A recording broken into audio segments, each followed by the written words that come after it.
Olá, tudo bem? Sejam bem-vindos aos Mínimos Detalhes. É o nosso programa de entrevistas aqui da página Visualize. Hoje nós vamos ter um bate-papo bem especial. Nós vamos conversar com o prefeito eleito de Bocaiúva, Roberto Jair Torres, ou melhor, o Robertão, que foi eleito com 10.592 votos. Roberto, parabéns por essa vitória, parabéns por essa dedicação a Bocaiúva e um futuro excelente para a sua administração. William, obrigado. Um abraço às pessoas que estão do outro lado da lente ali, nos assistindo. E agradecer mais uma vez a oportunidade no Visualize. E te agradecer também, pela generosidade. É importante que a mídia, que a imprensa noticie e dê esse espaço para nós, que fazemos a política aí em Bocaiúva. E é com muita alegria, nós estamos aqui hoje, você sempre deu espaço, e hoje nós estamos na condição de prefeito eleito. E agradecer aos 10.592 bocaiuvenses que depositaram o voto de confiança no 70, na nossa proposta. E nós estamos iniciando agora um período já de pré-transição. E posteriormente tem que pensar também em montar equipe muito rapidamente, porque são 45 dias, 44 dias hoje, para o 1º de janeiro de 2021. Então, vai ser um pouco corrido, mas a gente espera fazer as coisas acontecerem no tempo correto. Roberto, para a gente iniciar, você e Frank, vocês marcaram um novo tempo na política em Bocaiúva. Falo isso porque há 30 anos, dois grupos se alternavam no poder.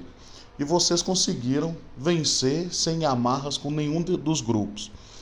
A minha pergunta para você é, essa questão te dá mais responsabilidade ou te deixa mais tranquilo? As duas coisas, Me deixa tranquilo, porque o tradicional da política é que um fique com raiva do outro, e essa raiva de um do outro é que provocava essa alternância. Essa raiva que eu digo entre aspas, porque é criado um clima na política de guerra, simulando a guerra, são as estratégias. E nós quebramos esse ciclo de uma forma diferente.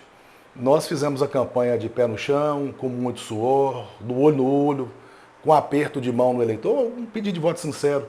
E nós não pedimos o voto, na verdade, pedimos uma reflexão. E nós devolvemos para o eleitor aquilo que talvez ele não sabia que ele tinha, que era o poder de decisão. A gente falava sempre, a decisão está nas suas mãos. A mudança quem faz é você pelo seu voto. E as pessoas entenderam isso, que não precisava eu falar mal de você ou falar mal de quem quer que seja para eu ganhar voto. Correto? Então essa mudança, ela passa muito por essa mudança de pensamento. E eu fico tranquilo porque, como eu disse, eu não fiz compromisso. Não prometi cargos, como era comum também. Se eu soubesse, que a gente sabia mapear claramente quem estava insatisfeito de lá, eu prometia cargo, prometia as benesses do poder, fazia os conchavos, aumentava aqui a minha perspectiva, a expectativa de vitória. E era assim. E com a saída do Alberto, da disputa, eu percebi que o grupo do Ricardo ficou um pouco perdido, porque era normal um falar mal do outro, como eu disse aqui. Então eles ficaram meio perdidos como fazer campanha. A pandemia também mudou o modo de fazer campanha. Então o que a gente percebeu também? As cavalgadas, as reuniões das associações, os festejos religiosos, tudo isso no ano 2020 ficou guardado. E graças a Deus, a gente, terminada a eleição em 2016, eu continuei. Embora lá na superintendência, eu continuei fazendo as visitas, participando das reuniões das associações, estando presente no meio da população. Isso me deu uma base para que eu entrasse na campanha já sabendo o nome das pessoas, quem eram as lideranças, quem estava com a gente, e isso facilitou muito. Mas o que eu quero dizer é o seguinte, o grande desafio é de vencer dois grupos tradicionais, e eu sempre brinquei com isso, você lembra? Eu estava disputando a eleição com a prefeita em exercício, com o presidente da Câmara, que é o segundo poder, o primeiro poder, como queiram, ligado ao ex-prefeito Alberto, e com o Ricardo Veloso, ex-prefeito, também na disputa. Eu sabia do desafio, mas eu sabia também que existia uma possibilidade. E eu mirei nessa possibilidade, que é de buscar o eleitor, empoderar o eleitor e acabar com uma coisa muito ruim da política. Que quando um ganha a eleição, o outro que perde põe culpa no eleitor. O eleitor não tem culpa de nada, o eleitor ele vota livre e conforme aquele momento dele lá na urna, com a tranquilidade que ele tem que ter e não tem erro nenhum. Então a escolha que o eleitor fizer seja ela qual for, está certa. A gente tem que respeitar isso. Isso eu só inverti essa lógica. Tirei a culpa do eleitor e mostrei que o eleitor ele tinha um poder de mudar. E graças a Deus ele entendeu e água mole em pedra dura, tanto bate até que fura. Na quarta tentativa nós acertamos muito mais do que erramos a campanha e graças a Deus conseguimos a vitória. Roberto, ainda falando desses grupos, esse não alinhamento seu a nenhum desses grupos foi premeditado ou foi surgindo conforme as adesões à sua campanha? Como que foi essa ideia de não ter nenhum desses grupos aliados a você? Engraçado, estava conversando com o prefeito Rony de Olhos d'Água sobre isso aqui, antes de você chegar aqui. Você chegou e você estava falando com ele por telefone. E essa questão dos grupos é interessante. A gente tem que parar um pouquinho para refletir melhor depois. Mas não foi premeditado, não. Na verdade, as pessoas, elas pensam o seguinte, eu lembro muito de Gelson da Oncinha. A pessoa fala assim, ó, fulano tá ruim, fulano tem que voltar. É a lógica que eu te disse antes. Isso aí já está no imaginário do eleitor. Então, as lideranças políticas, as lideranças emergentes, elas tendem a ir, naturalmente, para aquele candidato que tem uma expectativa de vitória, porque eles fazem pesquisa e vão falando, fulano está forte, fulano está bem. Só que eles esquecem de dizer o seguinte, que o fulano está bem, ou a fulana está bem, o Beltrano está bem, mas eles esquecem de dizer que o político não diz uma coisa fundamental, é a rejeição. Então, às vezes o candidato tem 30% de aprovação, matematicamente para explicar isso aqui, mas na verdade ele tem 36%, 40% de rejeição. Então a rejeição é maior do que a aprovação. E aí os aliados propagam que ele está bem. E aí o pessoal vai para lá. Eu tive muita dificuldade de montar partido e tive muita dificuldade também para filiar, mas eu tive o auxílio do Isaías, vereador, do Adair Sorriso, do Claudinho, do Zé Vieira, de outros companheiros, porque eu estou falando dos vereadores, porque quem tem mandato tem uma condição de ajudar a gente. Sim. E nós fizemos as filiações em 3 partidos, né? Fizemos a filiação no Avante, que não foi tão difícil, que já tinha no meu partido, as filiações na Rede, Sustentabilidade, do Progressistas, né? E o PT que veio no final também, com as filiações de vereador. Então nós construímos uma base orgânica, com a boa capilaridade, pessoal mais novo, com pouca experiência na política, mas o pessoal muito aguerrido. E isso aí me deu condição, me deu tranquilidade de pensar assim, ó, peraí, os outros grupos lá do 15 e do 45, eles estão bem estruturados. Mas acontece o seguinte, o 45 vai ser o nosso principal adversário, porque está mais estruturado, está fora do poder. E o 15 dividiu, né, a fatia do bolo, né, dividiu entre Marisa e Pedro. E se você somar os votos, dá mais ou menos aquela votação que eles sempre têm. Então eu tinha tranquilidade com relação a isso. E política, o mais interessante é você... É como se fosse um jogo de xadrez, um jogo de truco, um jogo de buraco. Você tem que entender o que vai vir adiante. E sem querer ser melhor que ninguém, sem querer ser sabedor de todas as coisas, que eu não sou, mas a gente conseguia, pela experiência, imaginar o jogo. E nós imaginamos o jogo conforme ele aconteceu. Rejeição dos candidatos, briga entre os candidatos, e nós entramos com a proposta que o eleitor queria. E a tendência nesse momento, depois do acirramento lá para trás das eleições, é que o eleitor queria fazer uma escolha tranquila. E a nossa tranquilidade, talvez a nossa serenidade, a nossa maturidade, fez com que o eleitor confiasse na nossa proposta. Roberto, e qual foi a emoção quando você recebeu a notícia? Robertão e Frank estão eleitos. Vai, moça, eu perdi 3 eleições, né? Eu sou um bom perdedor. Eu perdi a primeira em 2004, sabia que ia perder, lógico. 2012 eu sabia que ia perder.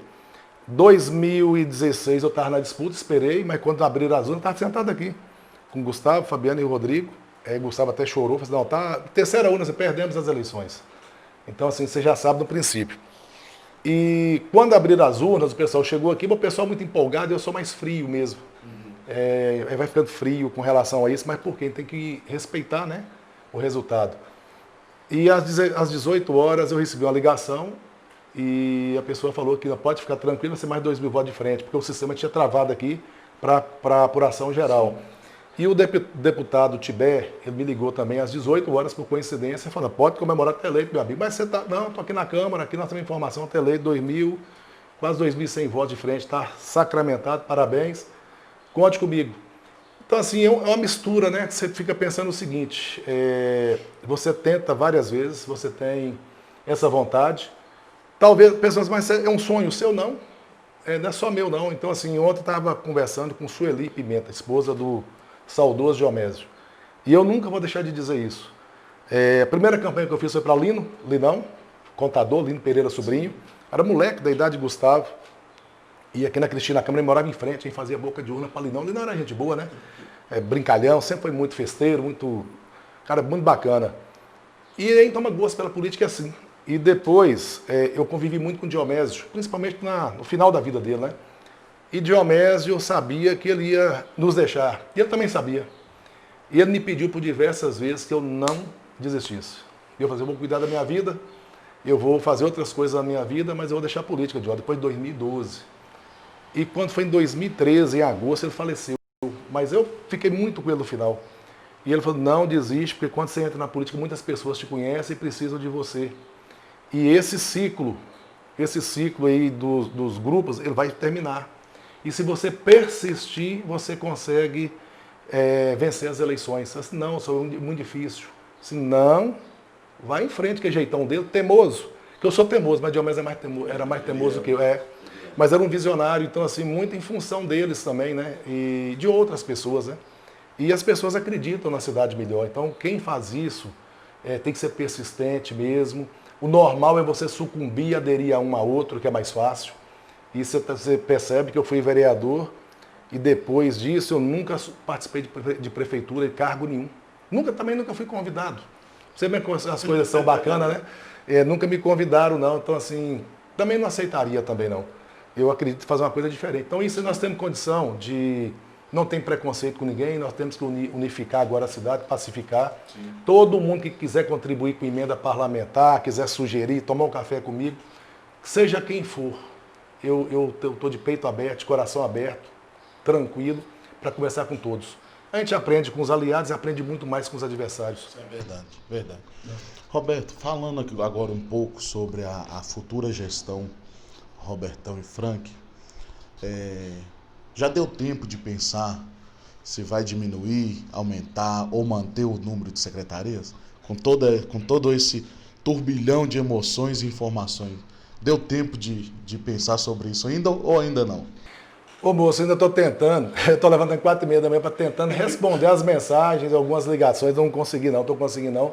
Porque realmente esse momento todo mundo quer felicitar, quer ligar. E ainda tem algumas pessoas para responder. Ontem ainda fui ao banco para acertar do financeiro, para fazer minha parte, meu depósito lá, que eu fiz questão. Era para ter feito sexta, porque o pagamento não saiu na quinta do Estado. Então eu tinha que colocar minha fatia lá, porque é simbólico, né? Mas a gente tem que fazer. Todos contribuíram. Não tem compromisso com ninguém, não conversei com ninguém, vou esperar a poeira baixar. Primeira transição, só em dezembro.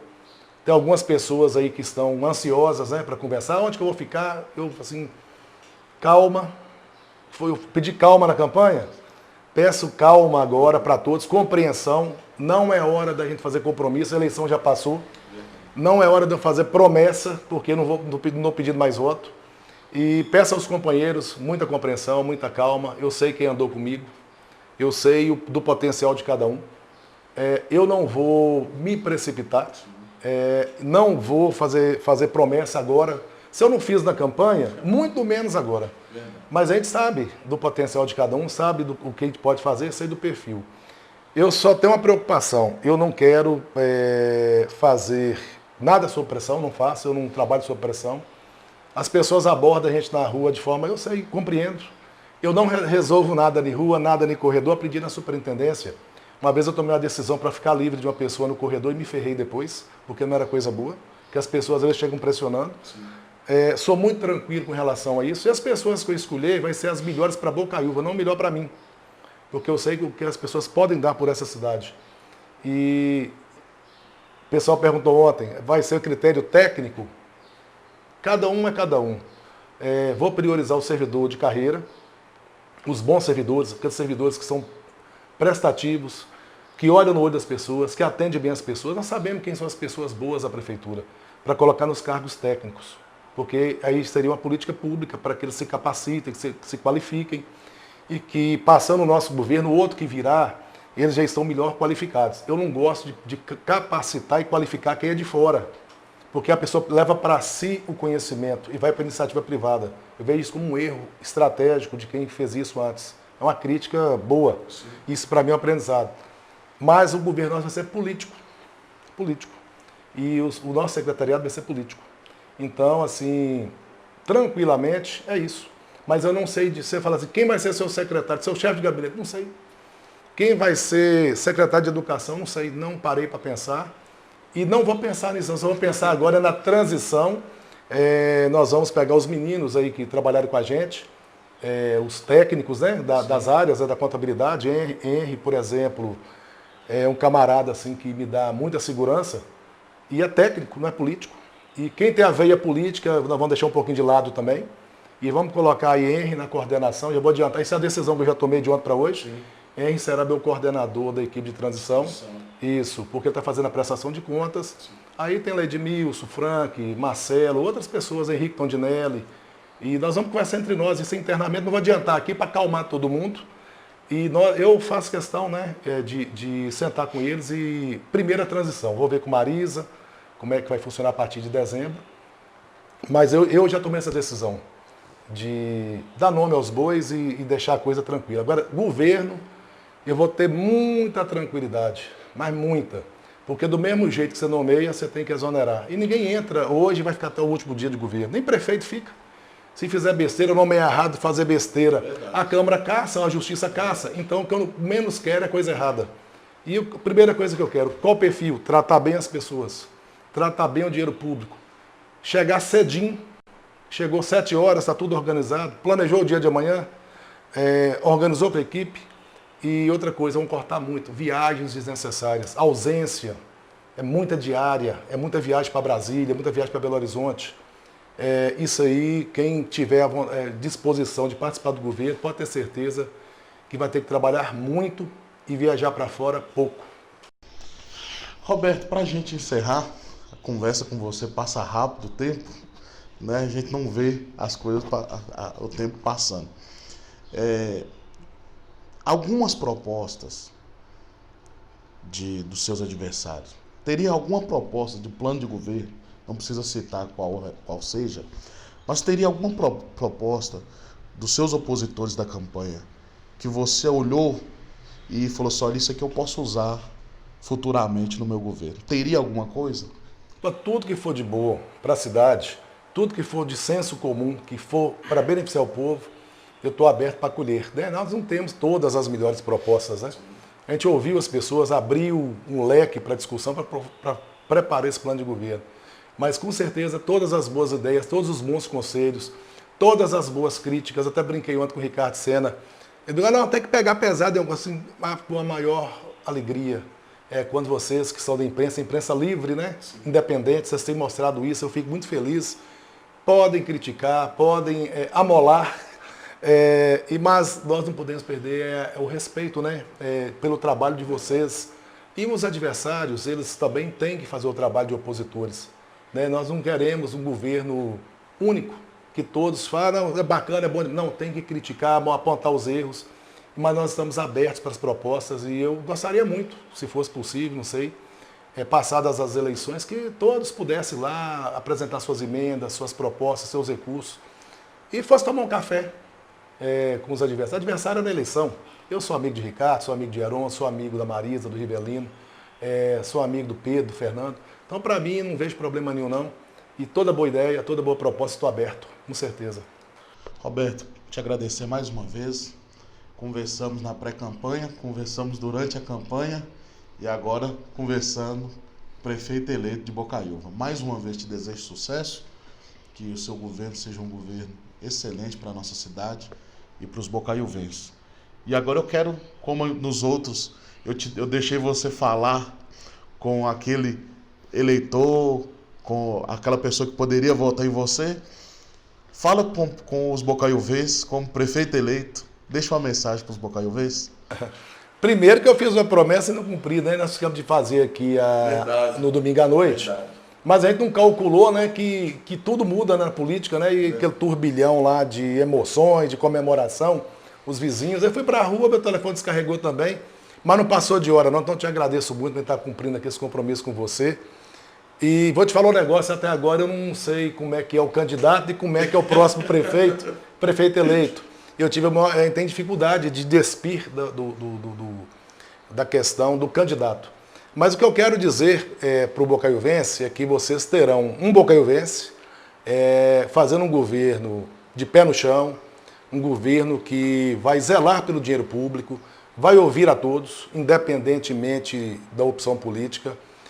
Vou trabalhar com todo o meu esforço, com todo o meu vigor. Essa campanha que nós fizemos aí, suada, com pouco dinheiro, é bom deixar claro, talvez, eu não vi ainda as prestações de contas, mas a nossa campanha foi a que menos gastou. Então, vocês podem perceber que a nossa prática na vida é viver com pouco, de trabalhar com pouco e fazer o pouco render. A nossa campanha é um exemplo disso e nós vamos levar isso para a prefeitura. Nós vamos utilizar todo o recurso que a gente tem na prefeitura para que mais benefícios cheguem até a nossa população. Então, assim, adiantando aqui algumas coisas, eu vou primar muito pela infraestrutura. Eu tenho uma preocupação muito grande com o Engenheiro do Olabella, que é uma região que foi muito esquecida. Eu não quis dizer isso muito na campanha para não criar assim uma situação desconfortável com as outras comunidades. Mas pensem bem, Dolabella, Bocaiúva tem uma grande dívida com o Engenheiro do Olabella. E talvez seja um grande desafio para mim, para a nossa equipe, para o nosso governo, a partir de 2021, pagar um pouco dessa dívida, se Deus me permitir pagar toda a dívida com o Engenheiro do Olabella na questão da infraestrutura, eu me sentirei realizado. Também com os distritos longínquos, né? Pedregulho já começou lá a pavimentação, nós temos que ampliar, Machados, Terra Branca, que é a minha terra. As outras comunidades, Alto Belo está concluindo agora, graças a Deus, e os bairros da cidade, né? Mas principalmente onde não tem, eu estou falando onde não tem, mas onde já tem a pavimentação há mais de 20 anos, como o bairro Nossa Senhora Aparecida, Pernambuco, Bonfim, Esplanada, principalmente, nós vamos ter que trabalhar muito para refazer. Nem tanto o fazer, o refazer. E isso é questão de infraestrutura. Questão das estradas, das pontes da zona rural, essa atenção com o homem e com a mulher do campo, com a questão da produção, um grande desafio, ele é voltar ao mercado a ter aquela efervescência. A gente lembra que na sala de aula, fala assim, tá igual ao mercado. O mercado perdeu o ruído, perdeu o barulho, porque a pandemia tirou o costume do nosso bocaiuvense de comprar no mercado e comprar nas feirinhas. Vai ser um grande desafio para que o nosso produtor ele volte a vender o seu produto e que o dinheiro circule aqui em Bocaiúva. E também trabalhar um diálogo permanente com os nossos comerciantes, com os nossos empreendedores, para que o comércio e os serviços de Bocaiúva sejam cada vez mais fortes e gerem mais emprego e renda para o nosso povo. E essa é a cidade, né, que a gente quer, né? A cidade com educação de qualidade, com a saúde de qualidade. E trabalhar muito com o servidor público, estar muito junto do servidor, porque é o servidor que vai fazer a diferença. E nós precisamos estreitar muito essas relações, dialogar muito. E espero que a Câmara de Vereadores também desempenhe o seu papel com independência, com harmonia com o Executivo. Estaremos abertos, né, sempre ao diálogo.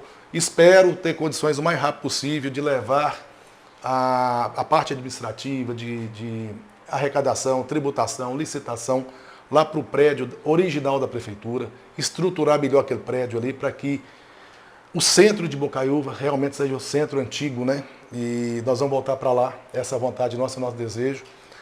Restaurar aquela Praça Benedito Valadares, a Avenida Francisco Dumont, a Herbert de Souza principalmente, e a Luiz Antônio Monteiro. E uma rua que me incomoda muito há muito tempo, que eu vendi picolé, diz que menino que não anda não vende picolé, aquela rua Zé Brandão Filho. Ali a rua que é mais aberta, ali tem uma parte de água de esgoto, acho que é da época de Bento Caldeira, lá de 1970 para trás, que precisa ser restaurada aquela rua. A parte de água de esgoto, a de captação de água pluvial e a pavimentação. Ali é uma rua comercial muito importante no centro. E ali nós precisamos ter um olhar especial. É por ali que passa a procissão do Senhor do Bonfim, os festejos, o comércio muito forte. Então, assim, falando em linhas gerais, não sei se eu esqueci de algum segmento, deixar a cidade limpa, tirar definitivamente o esgoto dos rios. Então, assim, são muitos sonhos, muitos desafios, mas eu enxergo, eu vejo uma Bocaiúva tranquila, pacificada e que as pessoas querem dar um passo adiante e eu espero ser essa pessoa que representa essa mudança, né? Depois dos 32 anos, e Bocaiúva encontra o caminho da oportunidade para todos, da prosperidade. É isso que eu desejo. É isso aí, pessoal. Chegamos ao final de mais uma entrevista, de mais um bate-papo. Hoje nós conversamos com o prefeito eleito de Bocaiúva, Roberto Jairo Torres, o Robertão, o fenômeno de Bocaiúva.